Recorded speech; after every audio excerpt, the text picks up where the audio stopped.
noite fecha. Esta vez sí. Ay, esta vez sí, ¿eh? Ahora sí que es de noche aquí en... Bueno, casi se me escapa el nombre del sitio en el que estoy, claro. No es el faro del fin del mundo, gente. Es un sitio ficticio, una representación metafórica.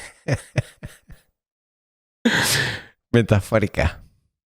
No es la realidad. La realidad es un pueblecito con un nombre. Hoy es uno de esos días. Ya voy a avisaros, ¿no? Para que lo vayáis sintiendo. El tipo de humor en el que estoy en cada programa. Siempre me gusta como dároslo a entender y en parte lo proceso yo también, porque tengo como una manera de operar que no entiendo muy bien. O sea, he abierto esto sin ninguna idea clara. O sea, estaba pensando en un concepto que diré, ¿no? No, mira, no me podéis predecir, gente, asumidlo. O sea, sí, seguramente muchas cosas sí, ¿no?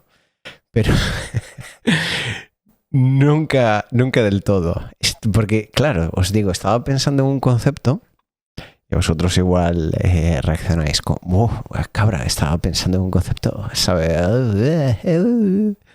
A ver qué nos trae hoy. Estaba pensando en el concepto de deep fried meme. No sé, bueno, sabéis que en inglés meme, lo que en español es meme, en inglés es meme. Y los que están, porque le acabo de robar a Gilis Anguista un tweet. Y salieron, siempre hay, tío, no sé por qué la gente se ofende de que se roben memes. La verdad, es como, o sea, ni que te lo fueran a pagar, ¿sabes? Pero así es, le he robado un vídeo. Gilis Anguista le pareció bien, lo hablé, hicimos un contrato, le envié $3 millones a la cuenta. Ya, bueno, ya sabéis, ¿no? Cómo se cotizan estos memes. Más o menos un like son como 10 euros. Pues le envié el dinero. Y estábamos a bien, pero aún así apareció la policía de Twitter. Por si acaso, ¿no? ¿Esto que le haces a Gilis Anguista? Una ofensa. Mira, está todo oscuro. Solo veo las luces de las casas ahora. Un coche pasando por la carretera que está totalmente oscura, ahora tapada por el bosque, claro. Porque al final las farolas aquí no cubren toda la carretera. Complicado conducir, ¿eh? La verdad es que hoy no es un día agradable para conducir. No sé en qué luna estamos, pero no se ve una mierda. Supongo que quizás porque el cielo está encapotado, ¿no? Con lo cual da un poco igual el tipo de luna en la que estemos. Supongo. Hombre, a ver, imagino que siempre cuenta, ¿no? O sea, imagino que sí. Aunque haya nubes, algo se cuela. Al final es agua. No sé, me lo estoy inventando, gente, pero estaría bien saberlo.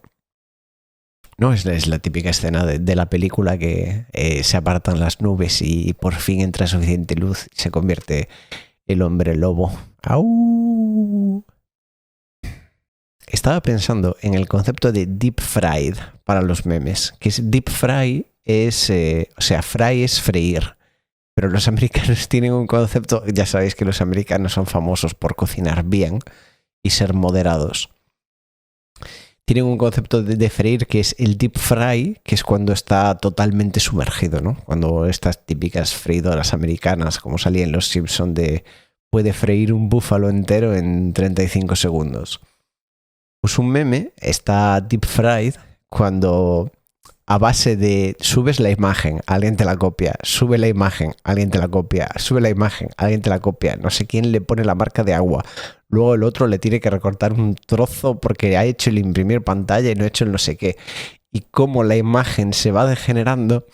Y es curioso porque a veces bueno, eso, o sea, entré a hacer el podcast solo porque estaba pensando en esto de deep fried memes y dije, joder, me apetece hacer un podcast.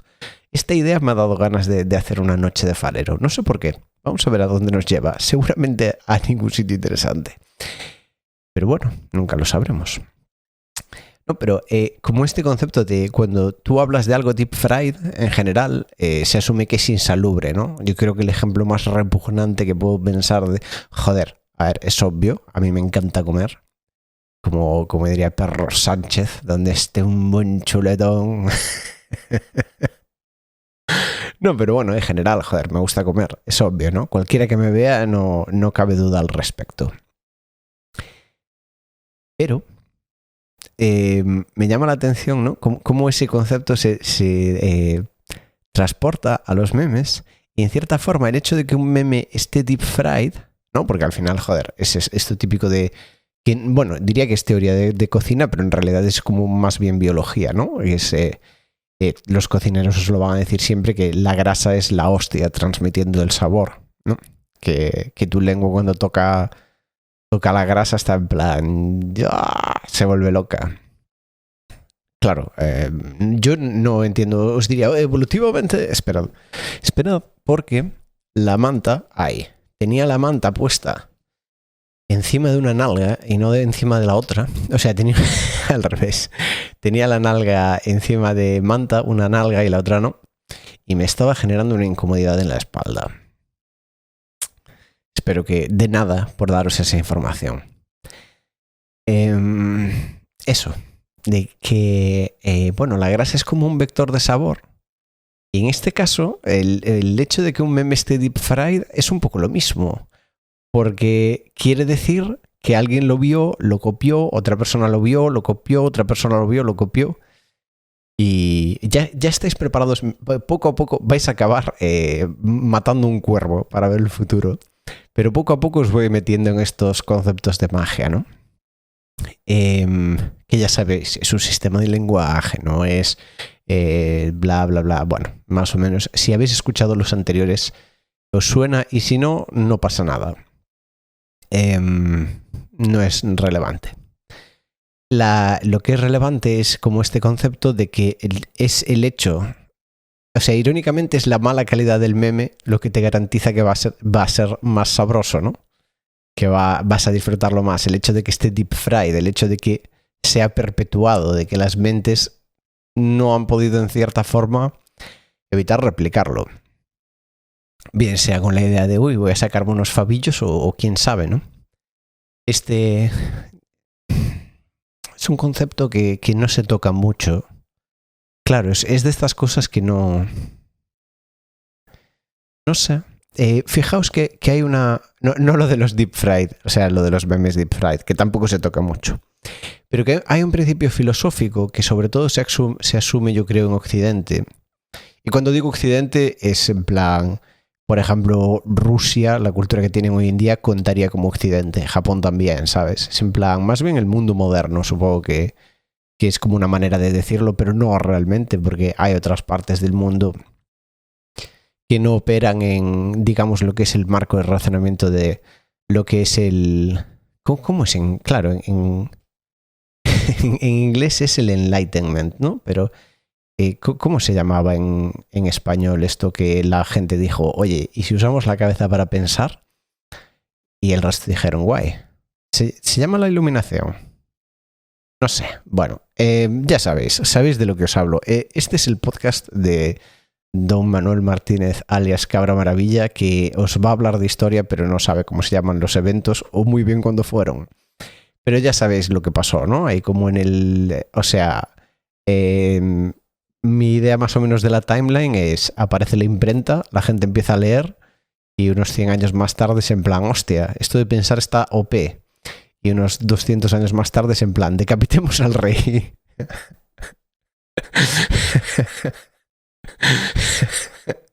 Es un poco así el proceso, ¿no? Pero a lo que me refiero es que en general con estos paradigmas que usamos normalmente de racionalismo, por ejemplo, alguien me diría, no, pero claro, cabra, tienes que entender que el hecho de que, por ejemplo, hablando antes de la grasa, el hecho de que la grasa transmita mejor el sabor es porque tiene mayor cantidad de energía y evolutivamente, bla, bla, bla, bla, bla, bla, bla. Y es en plan, a ver, me da pereza discutir con esa gente, la verdad, me da mucha pereza. No es que esté en desacuerdo, evidentemente. Me parece que la teoría de la evolución es de lo mejor que hay de teorías científicas, pero también me parece que como se cometen no dos errores, pero sí dos cosas que a mí me llaman la atención cuando tratamos con estas cosas. Usando cosas. Mira, esto es una cosa que pasa en el gallego. Ya 3 veces que he usado la palabra cosa para explicaros algo, o sea, demostrando que soy un absoluto inculto al que no se le habría que prestar atención con respecto a nada porque no os puedo orientar bien. En gallego, la palabra, bueno, ya sabéis en español, ¿no? Este es aquel, pero en gallego aquel se puede utilizar como verbo. Entonces tú, es como si en español pudieras decir cosear, ¿no? Esta cosa, ¿no? Y lo puedes utilizar modificando un sustantivo también. Entonces puedes decir que algo está aquelado, que quiere decir que más o menos está bien. Puedes decir aquelar, que es básicamente un sustituto para cuando pues simplemente no te viene la palabra a la cabeza. Lo mismo que aquel. Básicamente aquel funciona como si fuera un pronombre para verbos. Es un poco extraño de pensar, o yo no soy capaz de pensar otros ejemplos ahora mismo, seguramente los haya, pero no digo en gallego, digo en general en los idiomas. Pero ahí se me escapó y estaba utilizando cosa con esa, ¿no? Con ese... Al final, yo normalmente pienso en los 3 idiomas. En el que más pienso yo diría que es en inglés, porque al final es la mayoría del contenido que consumo es en inglés, la mayoría de comunicación que consumo es en inglés. A pesar de que ese plan es un inglés patético, o sea, no es un inglés funcional en ningún sentido. Simplemente es como vivo aquí, estoy solo, estoy en silencio y es el idioma principal. Luego gallego y finalmente castellano. Como buena persona esquizofrénica que soy, pues tengo los 3 por ahí pululando. El caso es que a veces pues pasa eso, ¿no? Que las construcciones intuitivas de uno se proyectan sobre el otro y acabas, es en plan, no hablas bien ninguno de los 3, ¿no? Esto que te dicen de, bueno, los estudios demuestran que una persona bilingüe, me sudan la polla los estudios. Yo no creo en esas cosas, gente. O sea, es como decir, yo lo veo un poco así. Los estudios demuestran que ir al gimnasio por la mañana y a la piscina por la tarde te pone más en forma que ir al gimnasio por la mañana, ¿no? Entonces la idea la gente se ciega y es en plan, uy, debería hacer a los hijos siempre bilingües porque así, y es en plan, no. Yo creo que es bastante obvio que es simplemente el hecho de que el desafío lingüístico es mayor, que aumenta luego la capacidad cognitiva de esa gente con respecto al campo, ¿no? No es que sea en plan... no es un puto... Bueno, a lo mejor sí, esto me lo estoy inventando completamente. Es mi idea intuitiva. Que no funciona como un árbol del Path of Exile o del WoW que te especializas y pones los puntos en diferentes ramas y desbloqueas la habilidad final. Creo que simplemente tiene que ver con que si dedicas más tiempo a utilizar tu cerebro para esas cosas, pues luego evidentemente va a producir resultados, ¿no? Bastantes más resultados que meterte el dedo en la napia. ¿Dónde estábamos? Tenemos que irnos para atrás. Nos hemos metido, gente. Es un poco, a veces, esto como... ¿Sabéis cuando cae un rayo y veis... si nunca lo habéis visto a cámara lenta, os lo recomiendo. Es muy interesante. Un pensamiento ahora que os compartiré con eso, ¿no? Pero veis que hay como, digamos, es como si los que no entiendo de física, pero bueno... La corriente eléctrica, llamémosla, ¿no? Que es que los electrones pasan de... ¿No funciona así? Que van de arriba para abajo. Creo que sí, ¿no? Los rayos caen de las nubes. No, pero es como lo típico de... Creo... Esto ya mima. Siempre que diga algo mal, por favor, enviádmelo en un tuit o en un mensaje y yo luego lo corrijo. Lo pongo en un comentario o lo comentáis vosotros. De hecho, me encantaría veros comentar más... vuestra opinión, cómo sentís, añadir cosas a los posts de esto. A lo que me refiero es que es como que la carga eléctrica está buscando el contacto con el suelo y podéis ver cómo se ramifica, pero aún digamos que no está muy fuerte, y en el momento que es capaz de una de esas, como parece que bolitas que van flotando por el aire, toca el suelo, ¡boom!, se descarga una corriente gigantesca y como que se centra todo, ¿no? Y hasta entonces tiene casi, pues, ¿sabéis esto típico de que si miráis una hoja, pues tiene una estructura que es similar a la estructura de las venas de tu cuerpo, que es similar a, pues, a la estructura que puede tener un rayo perfectamente? ¿Qué cosas hay que sean similares a esa estructura también? Ya sabéis a lo que me refiero, ¿no? Es como, bueno, se ramifica, básicamente. ¿Qué otras cosas en el mundo tienen esa estructura? Ah, claro, este era el ejemplo que estaba poniendo. Mis líneas de pensamiento tienen esa estructura. Por eso a eso viene el ejemplo, ¿no? Que es como esto, hago mil mierdas en todas las direcciones y de repente encuentro para dónde quiero ir, y cuando os doy ese enlace, de repente, pues dependiendo de la fuerza del rayo, ¿no? Pero a veces podéis como ver, pues sí que en realidad lo que os tengo comentado otras veces, ¿no? Como que a veces se hila todo de una manera que yo ni siquiera... No, o sea, no es un esfuerzo consciente. Simplemente pues es estructura de cómo funciona el pensamiento, supongo, o el mío al menos. Una cosa curiosa para pensar, y ya intento volver a lo que os quería decir.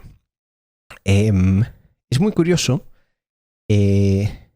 la cantidad de gente que... mira, bien. Ay, qué gusto me da. Aquí lo tenéis. Uf. Es que es demasiado bonito estas cosas. O sea, no os penséis que me estoy haciendo la paja en plan, buah, es que yo soy muy inteligente y no. Me produce mucho placer ver lo increíblemente estructuradas en la naturaleza que son cosas que a priori no lo parecen, ¿no? Es como en ese momento que encuentras la estructura, es como cuando descarga el rayo.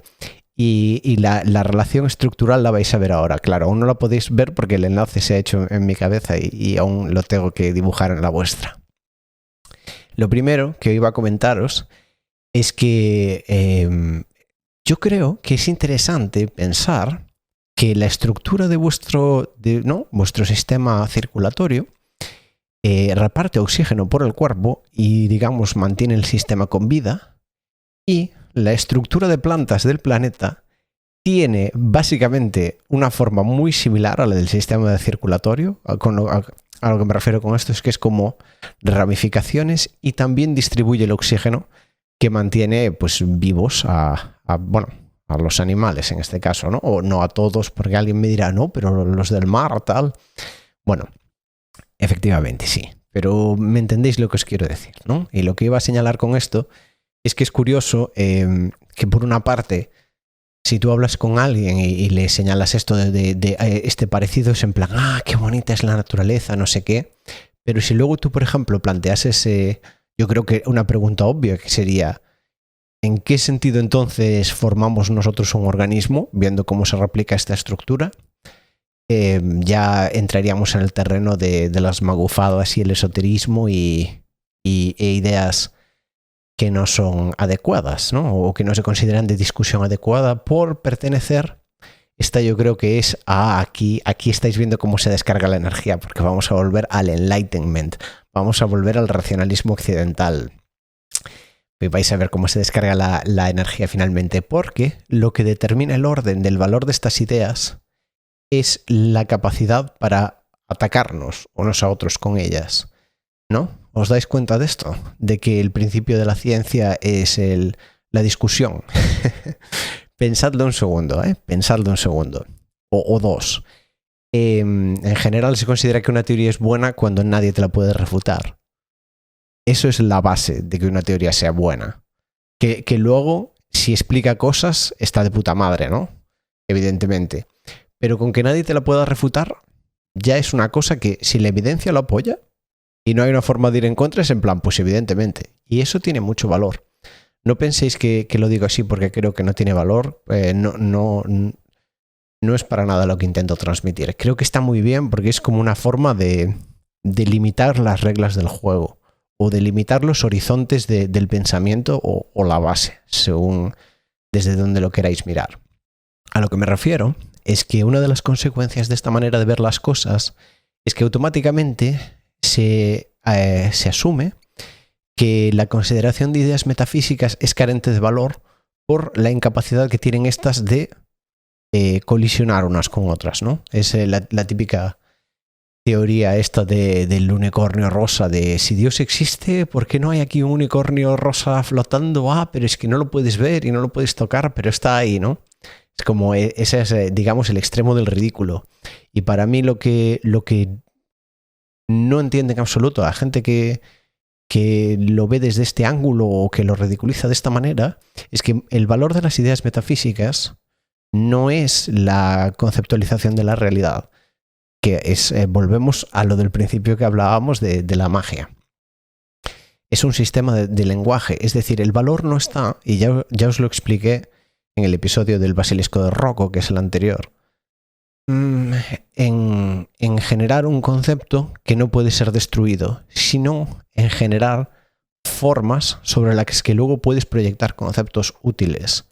Es decir, es más una forma de pensamiento, digamos, exploratorio, de ver cuáles son los límites de la imaginación o la forma que ésta toma, y no necesariamente una cuyo objetivo es conceptualizar la realidad. ¿Qué pasa? Que primero, la exploración metafísica no produce adelantos militares, por tanto, evidentemente, no está favorecida por ningún tipo de sistema de educación estatal. Y además se considera, por lo que hablábamos antes del principio del pensamiento científico racional, que al no poder ser enfrentada de manera justa con otras ideas, no tiene ningún tipo de valor, porque un poquito, y esto es una cosa que os vengo diciendo bastante a lo largo de todo este podcast, en otros episodios también, la ciencia ha secuestrado la racionalidad, ¿no? La tiene de rehén. Se ha erigido como el culmen de lo racional. Y no sé, quizás sí. No tengo un concepto formado al respecto. Pero no sé, yo creo que eso es una manera, ¿cómo diría? Es una manera muy improductiva de pensar. Porque al final, y esto es simplemente mi idea intuitiva, no creo que el maximal del potencial humano salga de pelearnos, ¿vale? Esta es mi premisa, esto es casi para mí una religión. Evidentemente no hay manera de demostrarlo, pero no, yo no puedo haceros la prueba de estas cosas. Pero sin embargo, es muy curioso cómo la propia teoría de la evolución aquí se muerde el culo. O más bien muerde el culo de la ciencia. Porque al hablar de metafísica como algo inútil, asumimos que existe la capacidad de un organismo formado por la evolución de tomar un consumo energético que no produce valor. Casi que estamos dando un salto bastante grande, ¿no? Si se supone que son las circunstancias adversas las que moldean el organismo, o bueno, no necesariamente moldean, creo que moldean, si os quedaseis con esa idea, yo no es lo que entiendo normalmente por evolución, es más bien como que las circunstancias adversas son como una especie de filtro, lo podéis imaginar pues como una sucesión de diferentes filtros, y como si fueras, pues imagínate, ¿no? ¿Qué ejemplo podríamos dar al respecto? Como si tuvieses una serie de diferentes coladores con diferentes formas y tirases todo tipo de cosas a lo largo de esos coladores. Y simplemente, pues, en la capa en la que estamos nosotros ahora, antes de encontrarnos con un siguiente colador, pues ese es el estado evolutivo, que no necesariamente tiene esta idea que muchas veces se le adscribe de progreso, avance o mejora sobre lo anterior, sino que simplemente pues es una consecuencia en cierto sentido obvia, ¿no? Porque al final cuando tú defines cuando tú defines lo que existe en base a es aquello que sobrevivió a todo lo que atacaba su existencia, es en plan ya. Sí, efectivamente, pero en cierta forma yo creo que ahí te estás tomando no digamos una libertad metafísica, ni mucho menos, pero te estás mordiendo un poquito tu propia cola, porque al final no me parece una definición que aporte tanto. Aún así, no quiero decir que la teoría evolutiva no aporte, que evidentemente la considero muy útil. También tengo que decir que me da la sensación que a veces la ciencia sufre un poquito de rata de laboratorio itis y de cómo la gente moldea conceptos. Lo típico que ahora te dicen en Twitter, ¿no? De huele el césped, hijo de puta, sal de casa. No, porque estoy seguro de que más de una persona, si le contases la teoría de la evolución antes de que fuese conceptualizada, dirían en plan, evidentemente, ¿no? O sea, evidentemente que hay algo que se transmite de padres a hijos y evidentemente que el entorno moldea al individuo. Entonces, yo ni siquiera sé de qué cojones os estoy hablando, ¿vale? Creo que este es un episodio difuso, ¿eh? Incluso para mis estándares psicológicos, las cosas que estoy intentando transmitir ahora son complicadas. Y no necesariamente fáciles de explorar. Pero por recapitular un poco,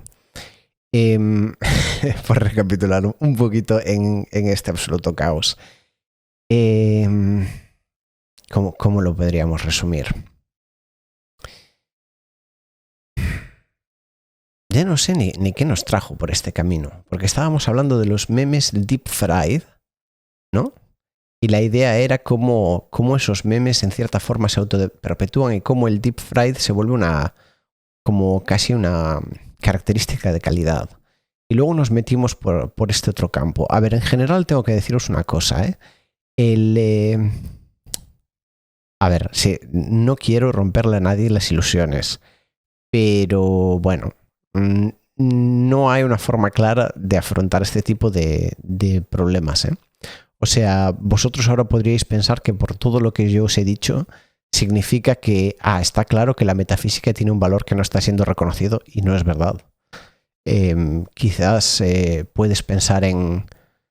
Este es el problema de intentar conceptualizar la verdad sobre la realidad, que es como intentar atrapar agua con una red, ¿no? Y ahora mismo os voy a dar un ejemplo que básicamente tiraría todo lo anterior.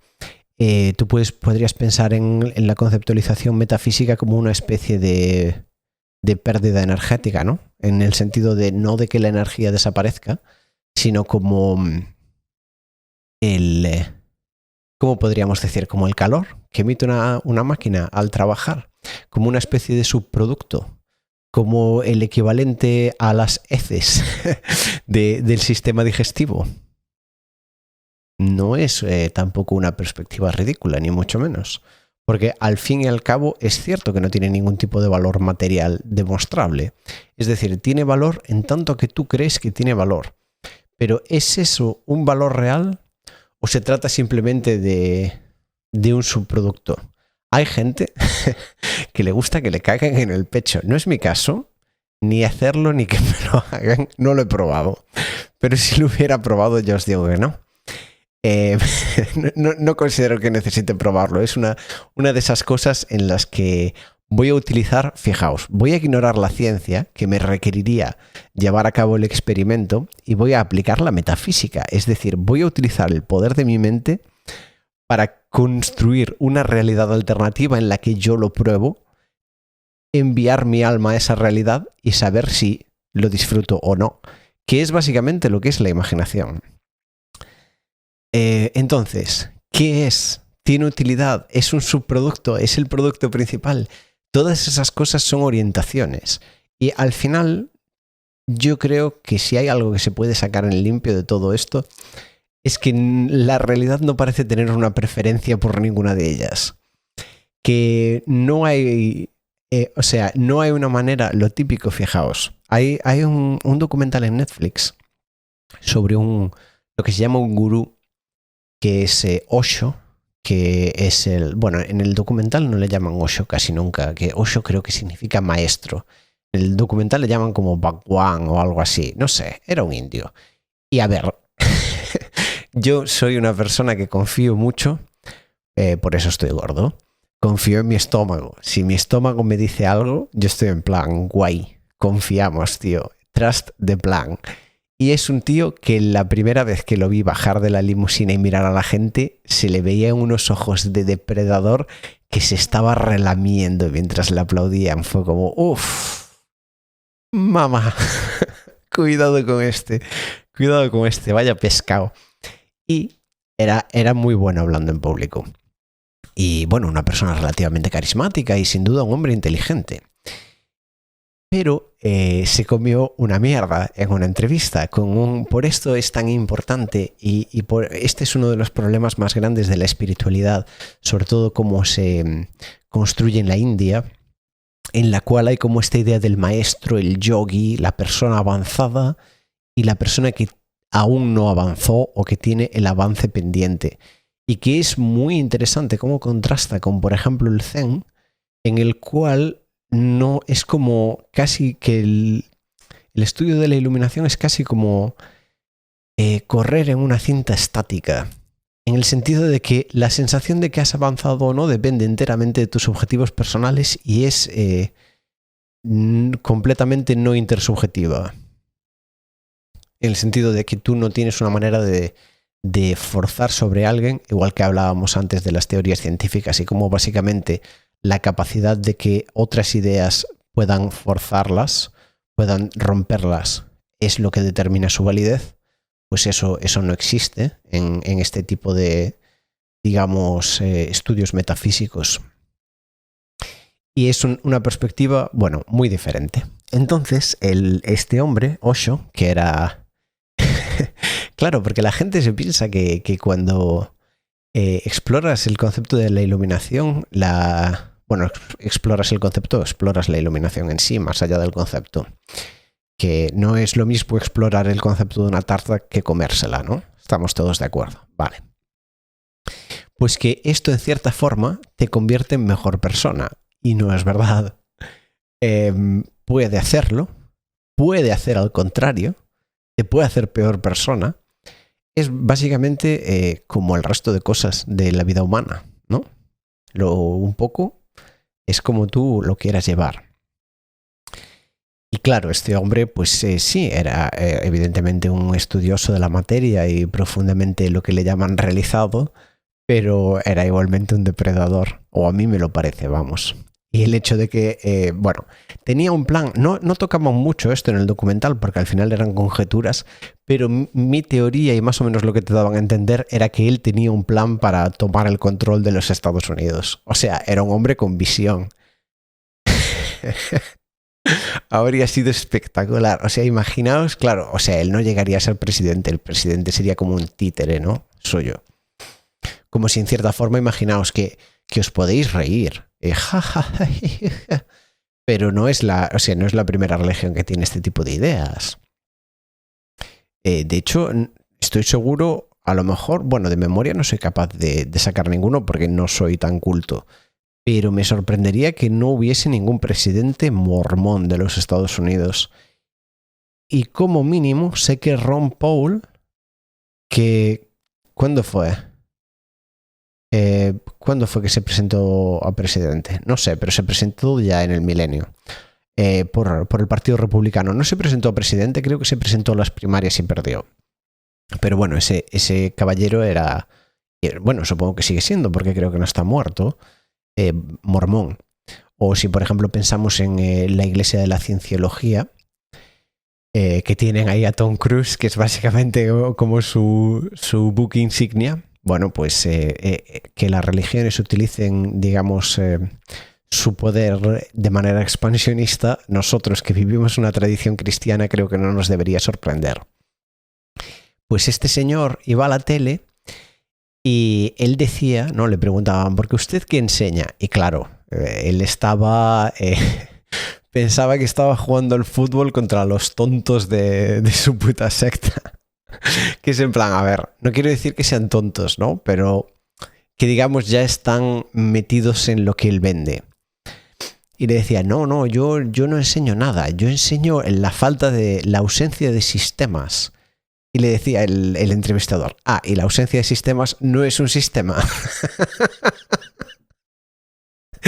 Y el pavo en plan, no, y sonreía en plan, o sea, como que sonreía con una cara de suficiencia, rollo, eres demasiado tonto para entenderlo, pero es en plan, amigo, te han matado. Te han matado, vete a casa, anda, vete a casa a llorar. Pues evidentemente que la ausencia de sistemas es un sistema también.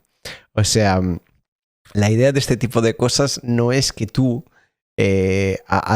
¿no? Como que sigues mucha gente que se mete por las ramas, pues lo típico de, uy, eso es tan de Sagitario. O como estuve el otro día a punto de subir un meme que, bueno, que no sé si lo vi por ahí, porque ya sabéis que a veces los memes los ves, se te quedan en la cabeza y luego los pones. Yo en general robo todos mis memes, soy un pirata, pero este creo que, no sé si lo vi por ahí o no, pero bueno, no era nada del otro mundo, ¿eh? Era simplemente una imagen de criptomonedas y que algo, cualquier tontería, ¿no? Un caption que era, por fin, horóscopo para hombres, ¿no? Que es como un poquito la corriente cultural en la que estamos hoy en día, que es los hombres las criptos y las mujeres en plan, uy, esto es tan de Aries, pero que sobre todo no, digamos que no son grupos que yo creo son mayoritarios en la sociedad, ¿no? Sino grupos que son muy pesados en redes. Y eso les da una ilusión de relevancia. Otro día podríamos hablar de cuántos grupos. ¿Sabéis lo que es? ¿Conocéis la palabra alemana Zeitgeist? No sé si no sé si la he pronunciado bien, no, sé que la he pronunciado mal, que es diferente. Pero Geist es espíritu o fantasma, ¿no? Como el poltergeist. Y Zeit creo que es como el presente. Y básicamente cuando se habla del Zeitgeist es como moda, sería una manera de intentar decirlo, pero no realmente. Es como el espíritu del presente, digamos. Y el espíritu del presente está claro, y si no lo habéis visto aún, ya lo veréis, que es que la gente está tomando unas ideas. Yo también, supongo, ¿no? A todos nos afectan estas cosas. Pero que tendemos a pensar que lo que vemos en las redes sociales es más una representación de la sociedad de lo que parece. Porque la gente normal no llama la atención y no genera interacciones. Alguien que dice una idea de persona normal tiene 4 faps. Y alguien que dice la imbecilidad de turno tiene 2 millones. Y se le da una ilusión de relevancia a esas personas que no, en mi opinión, no es un segmento. Segmento no es una buena palabra aquí, ¿no? Porque segmento es como. No es para una recta solo. Quería hablar de otra cosa. Una loncha. No es una buena loncha de sociedad. ¿Y cómo hemos llegado a esto? Estábamos hablando del Zeitgeist, estábamos hablando de este señor que le dieron una paliza. Y claro, nos metimos hablando de los sistemas mágicos de conocimiento. Que dicho así, eso es otra cosa que está de moda últimamente y que yo lo odio, pero que sinceramente no sé cómo arreglarlo. Que es que si lo pensamos un poquito, cuando nos vamos a los idiomas antiguos, hay como maneras muy sencillas de construir palabras y son súper elegantes, ¿no? Esto yo creo que es una cosa... una idea que no se toca nada, que es la degeneración tecnológica. Se habla muchísimo de la degeneración cultural y no se habla nada de la degeneración tecnológica. Y la tecnología del lenguaje ha degenerado de sobremanera, en parte porque, bueno, a partir de la invención de la imprenta, otra de esas cosas, yo personalmente no le voy a defender a nadie, no le voy a meter a nadie por la boca que no tengan sistemas de referencia, porque creo, o sistemas de pensamiento, pero sin duda, en mi experiencia, cada vez que algo que me han enseñado que tradicionalmente era bueno se examina bien, no es tan fácil, ¿no? Es en plan, si yo os pregunto sobre un objeto concreto de ramificaciones simples, por ejemplo, ¿es bueno un cuchillo? Depende para qué, ¿no? Depende de la acción que ejerzas con el objeto, no del objeto en sí. Esto es obvio con todos los objetos. Sin embargo, cuando nos vamos al mundo de los objetos que tienen ramificaciones más complicadas, como puede ser la imprenta, o incluso trascendemos y nos vamos a los objetos ideales, ahí la gente no parece orientarse tan claramente con respecto a esto. Es decir, yo quizás por esto, ¿no?, que hablábamos de cómo las redes sociales exageran la presencia de la gente que está malita, pues he visto de todo. He visto de todo. Y cuando ves gente justificar masacres con argumentos basados en ideología, Y ideologías estúpidas, además, ¿no? Bueno, ideologías estúpidas es un poco una tautología. Y esa es mi ideología. No, pero a lo que me refiero es que me parece que es una perspectiva que, según se complican las ramificaciones de los objetos, desaparece nuestra capacidad de... Es casi... Fijaos esto, porque esto sí que creo que no tiene nada de... Buah. Os voy a decir una cosa, ¿eh? Los episodios que se graban por la noche automáticamente van a ser los buenos. Lo estoy sintiendo ahora muchísimo. O sea, quizás este episodio a la mayoría os parezca una mierda, pero yo siento que estoy pudiendo transmitir tantísimas ideas una detrás de otra que normalmente no comparto y que a mí me parecen interesantes. Porque sabéis que loco viene de... ¿No? Loco es una persona que opera de noche. O sea, el lunático es alguien que está influenciado por la luna. Y esto... Uf, Dios mío, cómo se enlazan los temas, qué maravilla. Volviendo un poquito al concepto del que hablábamos antes, en el cual la utilidad de la ciencia ha un poquito desplazado la utilidad de la conceptualización por la conceptualización, o sea, el uso de la imaginación no con un objetivo, sino simplemente por explorar los límites de lo imaginable, es decir, la metafísica, por definición. Bueno, como eso yo creo que ahora está correlacionado con esto que acabamos de tocar, porque me da la sensación de que la gente no entiende o no valora, o quizás yo me equivoco, pero creo que la luz del sol tiene bastante más influencia en nuestra manera de operar de la que parece. De momento se considera que funciona como síntesis de vitamina D y se considera que funciona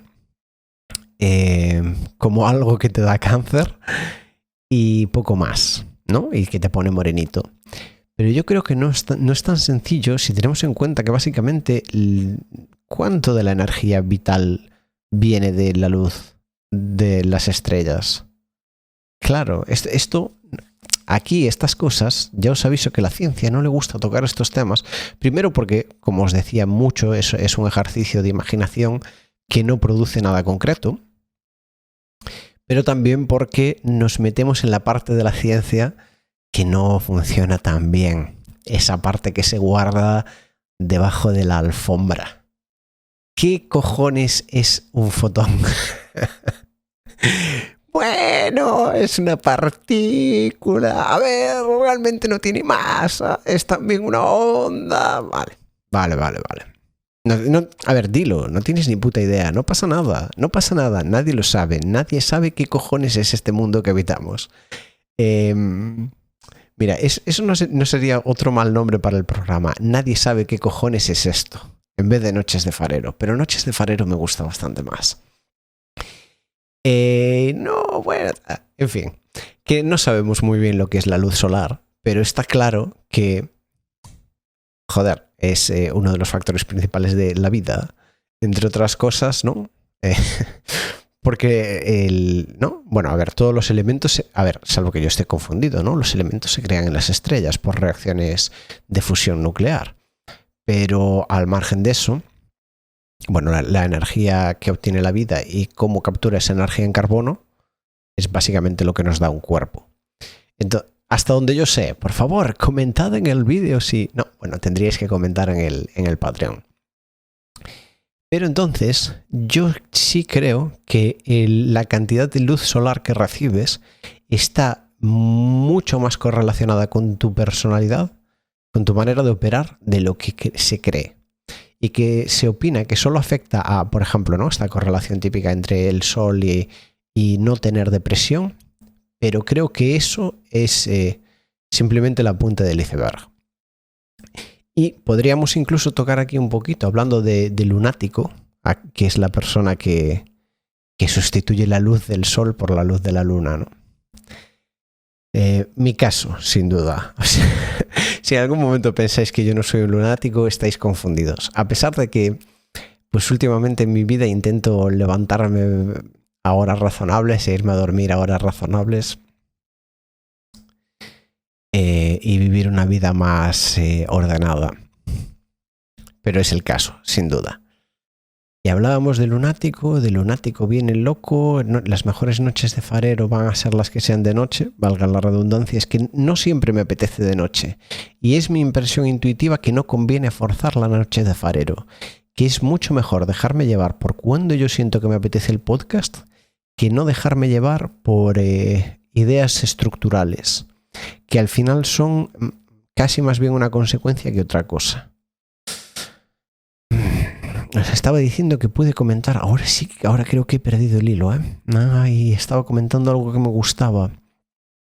Estaba hablando me metí por el camino de que esto era las noches de farero de noche iban a ser las mejores.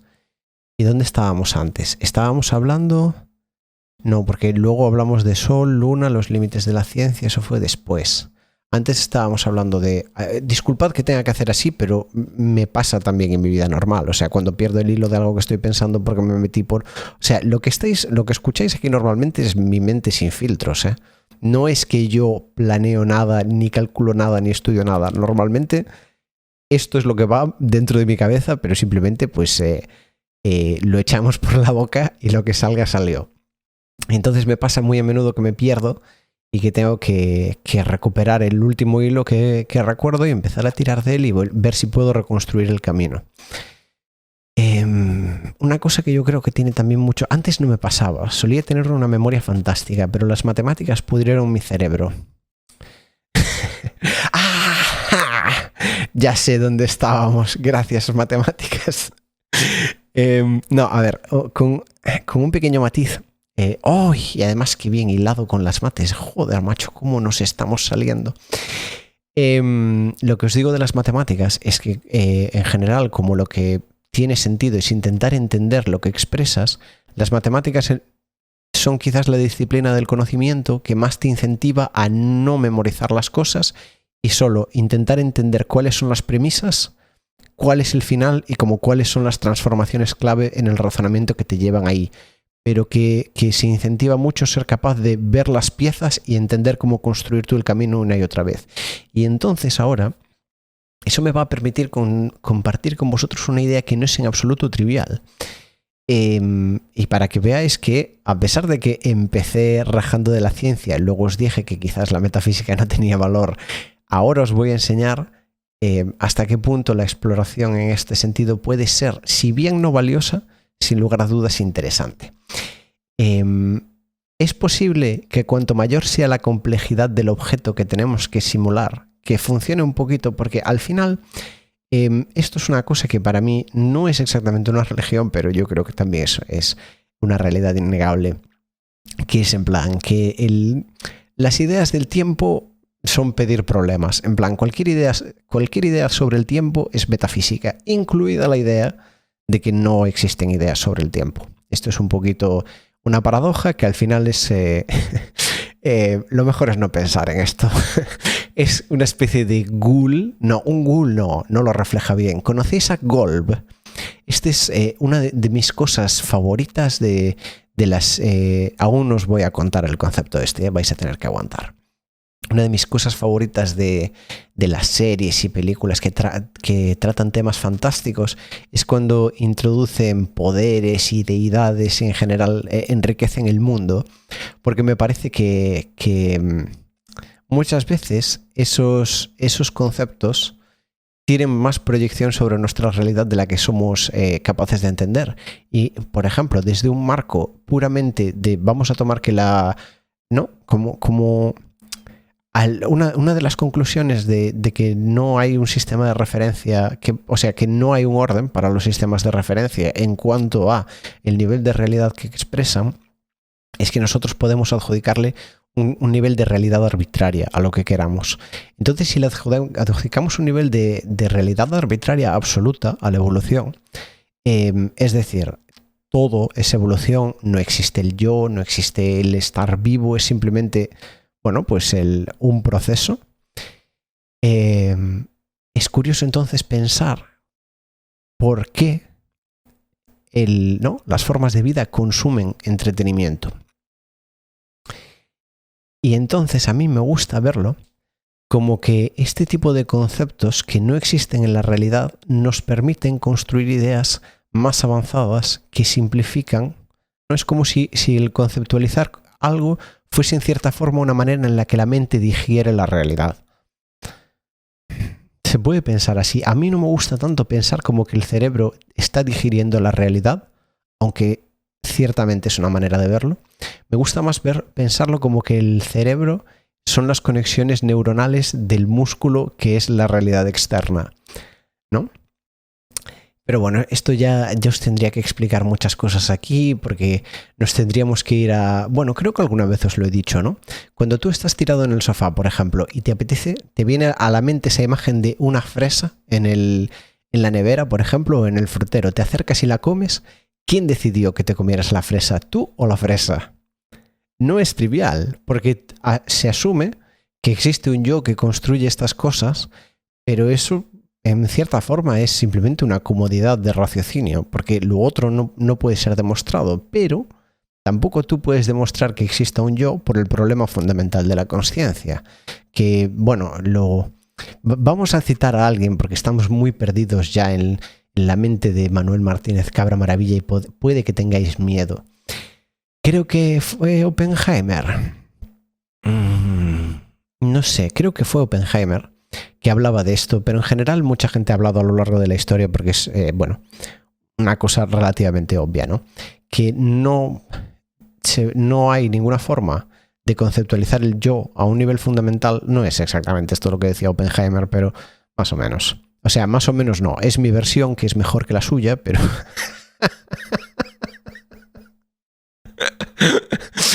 Pero no lo quería decir así tan directamente. Pero vale, el tema es, tú no puedes conceptualizar el yo porque el elemento fundamental del yo es la consciencia de que existe el yo.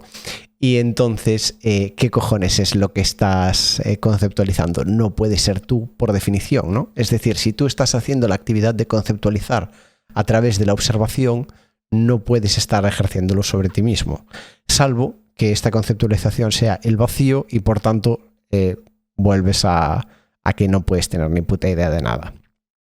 Y eso hace ciertas todas las conceptualizaciones arbitrarias del yo, es decir, en el caso que hablábamos del entretenimiento, puedes ver este tipo de moldes como de diversas maneras. Una manera sería que te ayudan a operar el movimiento de la parte de ti que es el resto del universo, que no es tu forma corporal, en cuyo caso, bueno, pues quizás un concepto de estos, ¿no? Por ejemplo, Saruman o yo que sé, el anillo único o lo que sea, se parece bastante a hacer un cierto ejercicio físico con una forma u otra.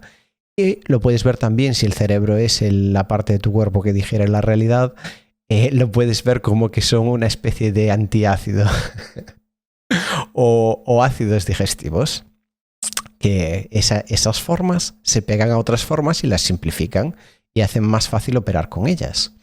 Que al final, bueno, es lo que se hace con la comida, ¿no? La rompes en las partes sutiles, en las que no la cagas, y en nuestro caso, recordemos que cagar eran las ideas metafísicas y por tanto todo esto no tiene ningún tipo de base real. Me da miedo estar mareándoos mucho con este podcast.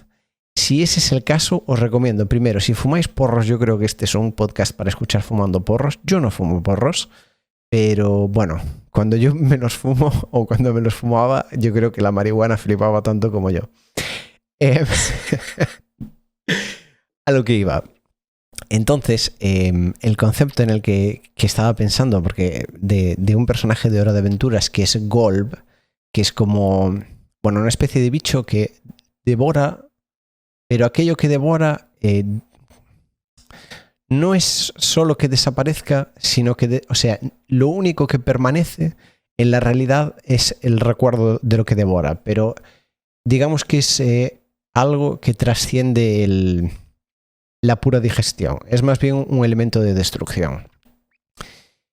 Creo que no es ninguna trivialidad hablar de ese tipo de impulsos en nuestro mundo.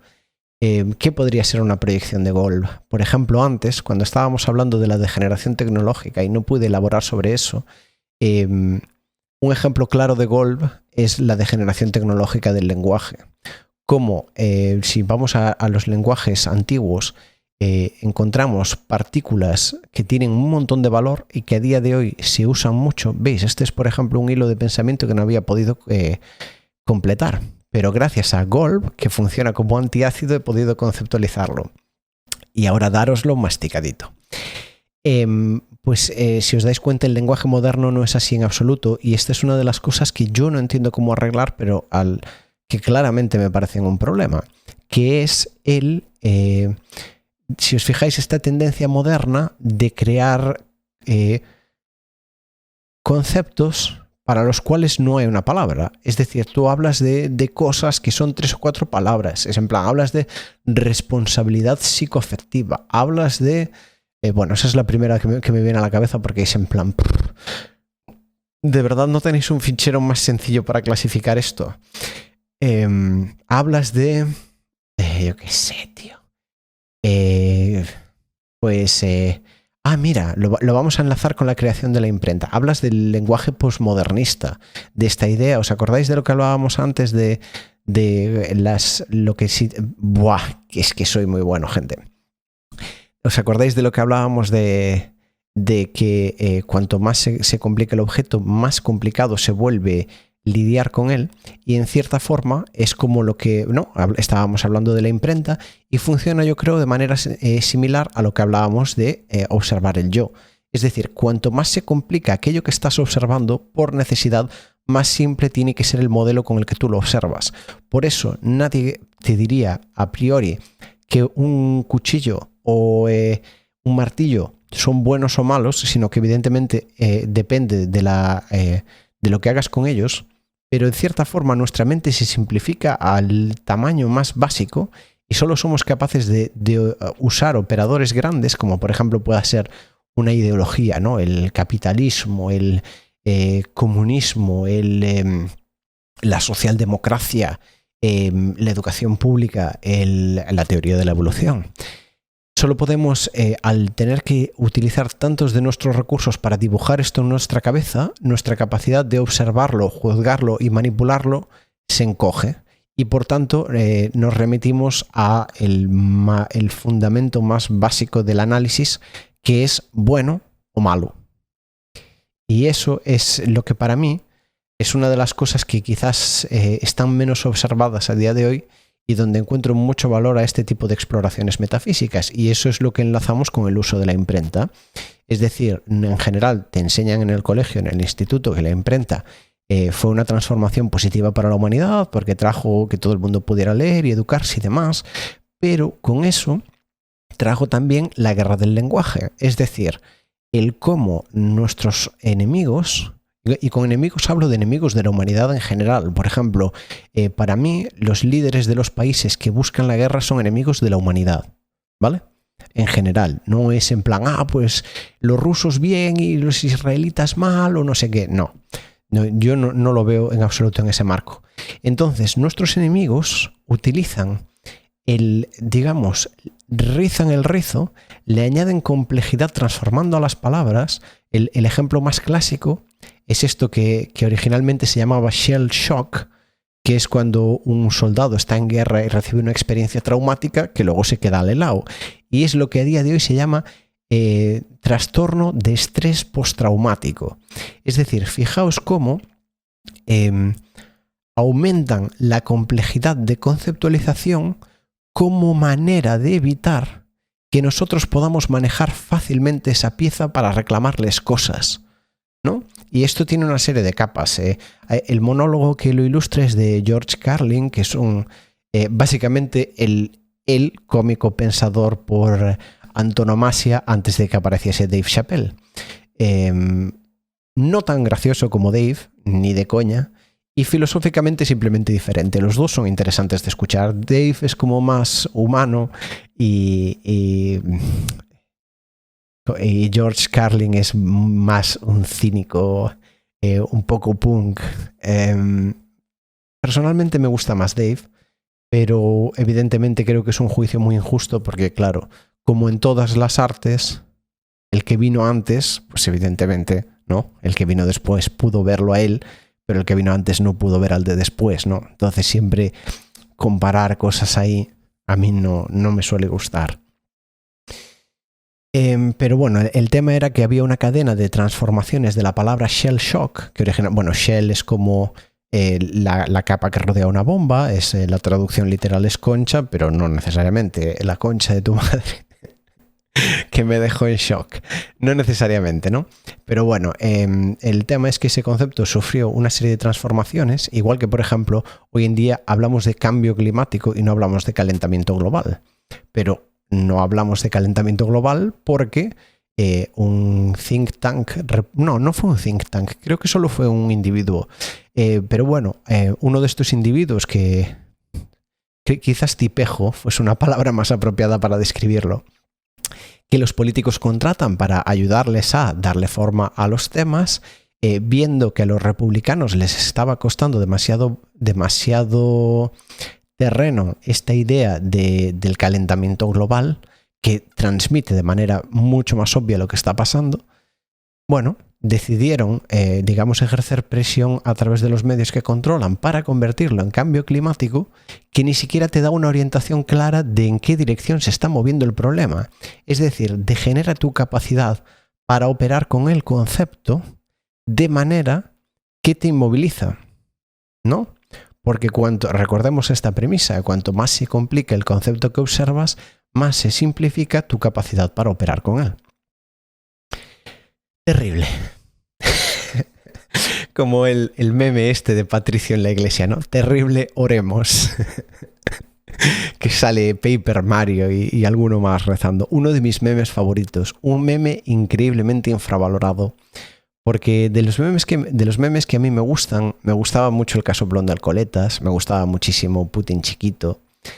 Me da la sensación, de hecho, que Putin chiquito transmite muy bien la idea de lo que... Bueno, de esta filosofía putinista de verse menos que el resto de potencias y compensarlo a base de ser básicamente pues un matón, ¿no? Nos podríamos meter, y evidentemente hay opiniones diversas con respecto a... Porque según estoy grabando este podcast, desgraciadamente pues aún continúa la guerra en Ucrania. Muchos me dirán, pero también hay guerra en... Ya, sí, evidentemente, gente. Estoy en contra de todas las guerras. No entiendo por qué luchar contra una guerra implica que hay que hablar del resto de guerras y estar en plan, y contra estas no lucháis, ¿eh? Es como, ya... Vale, de acuerdo. Y al menos la gente está luchando contra una, ¿no? Es mejor que contra ninguna, en mi opinión, aunque evidentemente pues, lo mejor sería que se luchase contra todas. No, jamás me pillaréis a mí diciendo algo que no sea eso. Bueno, ¿es esto una conclusión? Es una conclusión un poco triste, ¿no? Hablando ahora de la guerra y tal. Cuidado entonces. Claro. Por la degeneración tecnológica, ¿no? Yo creo que el lenguaje ha sufrido una degeneración tecnológica clara. Y ya os he contado esta historia alguna vez, pero no me gusta cómo tengo el micro orientado de cara a la boca en este podcast, pero ya es lo que tocó para toda la hora. Espero que no se haya grabado muy mal. Porque la verdad creo que ha estado bien. Si sois capaces de seguirlo, claro. Si os ha resultado ya demasiado confuso, pues es que os he metido... Esto supuestamente es como esta típica historia de los monos, ¿no? Que están en un baño caliente, les van subiendo la temperatura y no se dan cuenta de que se cocinan vivos. Evidentemente, no sé si sabéis esto, pero esa historia es mentira. O sea, no pasa eso. No sé si era un mono o una rana el ejemplo. Siempre es lo típico que te cuentan. El poder de la mente, te lo cuentan por Twitter. No, gente, no puedes cocinar vivo o animal y que no se enteren de qué estamos hablando. ¿De qué estamos hablando, gente? Bueno, quizás es algo que vende el lobby de las langostas. Por el tema este de que supuestamente cocinándola viva es cuando más sabor tiene. Sinceramente, me da igual. Es una práctica brutal y miserable. Yo no la suscribo. Lo cual me apetece señalar una cosa con respecto a los toros, que ya os lo he dicho muchas veces. Para mí... hablando entonces, porque ahora en este capítulo estáis calentitos para verlo como lo veo yo creo que hay un valor cultural enorme y además un espíritu que transmite fantástico en ver a una persona enfrentando solo con, digamos, su habilidad, su capacidad para moverse, ingenio, arrojo y valentía, a un animal que claramente lo supera de manera física en todos los sentidos.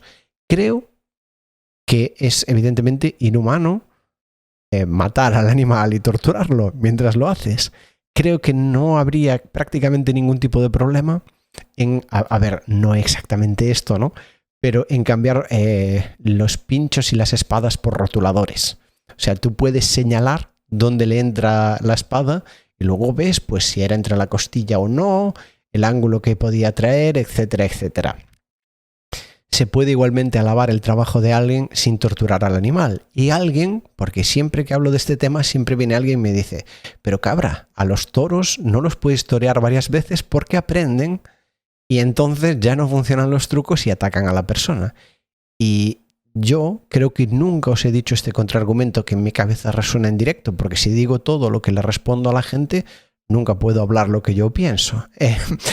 Muchas veces las respuestas a la gente tienen que quedarse en mi cabeza. Los toros, para la gente que no lo sepa, los toros a los que matas tampoco los puedes torear otra vez.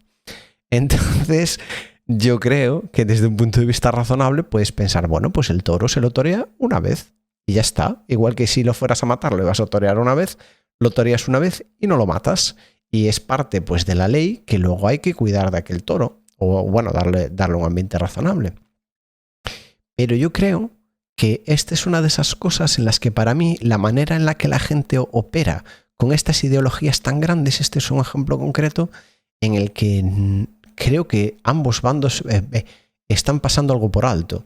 Muy importante además, porque el bando antitaurino yo creo que está pasando por alto un valor cultural increíble. No conozco ninguna otra, bueno, alguien me dirá, ¿no? Pero ninguna otra cultura que haga algo similar y es realmente reminiscente de cuando los gladiadores se enfrentaban pues, a los tigres y los leones y demás, el oso y no sé qué. Y creo que hay un valor primario ahí muy grande y además creo que hay un valor espiritual muy grande en ver cómo una persona afronta un problema que lo supera de sobremanera utilizando solo agilidad, ingenio y valor.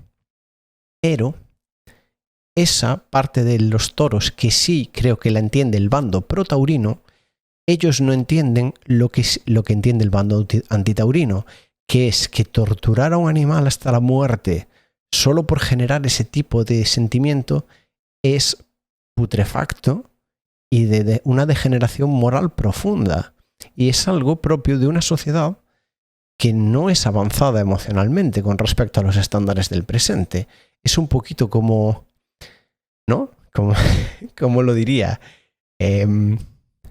emociones primitivas. Y yo creo que igual que tú puedes, a mí me gusta comerme el huevo crudo, ¿no? Por ejemplo, tú puedes sacar valor de lo primitivo quitando la parte mala. Tú puedes comer el huevo crudo hoy en día y si lo has tratado a una temperatura adecuada, eliminas el riesgo de salmonela, por ejemplo. A pesar de que en general la salmonela no es común en las poblaciones de aves, solo en aquellas de, ya sabéis, ¿no? Las granjas estas que las tienen ahí en una cajita y ya sabéis cómo va. Ya sabéis cómo son estas cosas. Con lo cual, ahí me parece que eso es un buen ejemplo para terminar el podcast, porque os ilustra cómo el tamaño de aquello con lo que está operando simplifica y, en mi opinión, ciega a ambos bandos a algo valioso para la humanidad. Creo que en ambos bandos hay algo valioso para la humanidad y en ambos bandos hay algo negativo. Por parte del bando antitaurino, el querer eliminar ese elemento cultural importante, y por parte del bando protaurino, el sobreponer, el generar ese sentimiento y el generar ese espectáculo a lo que yo creo que es la dignidad humana. Porque creo que una cosa que nos diferencia mucho de los animales, aunque la gente no, lo típico, pulgares oponibles, tal. Pocos animales se preocupan del sufrimiento de lo que están matando para consumir. Y de hecho el oso te pone las patas encima y te come vivo. Y creo, ¿no? Y también es por eso que tengo más respeto por los felinos. Aunque no sé si para ellos es una cuestión táctica y demás, o si es realmente una cuestión de... Yo no creo en esta filosofía sobre todo cristiana, ¿no? De que el humano es especial y el resto de animales no tienen nada de humanidad. Creo que es un espectro.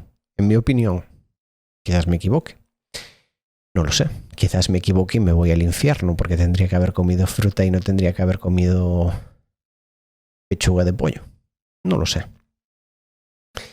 Pero bueno, a lo que me refiero con esto es que no creo que haya una cosa que uno pueda decir, esto nos diferencia claramente de los animales, pero sí creo que el salvar esa crueldad es un símbolo de humanidad y que es algo muy importante porque, para rematar esto, mira, así lo cerramos yo creo que bien, una de las mayores ilusiones en mi opinión es que la humanidad es algo inherente al Homo sapiens, cuando quizás, de la misma manera que lo es el lenguaje o de la misma manera que lo son las formas mentales, es un desarrollo tecnológico y su degeneración debería ser lo que más nos preocupa porque posiblemente sea la cosa más valiosa que los humanos podemos conservar y quizás a veces, si tenemos mucha suerte, incluso crear.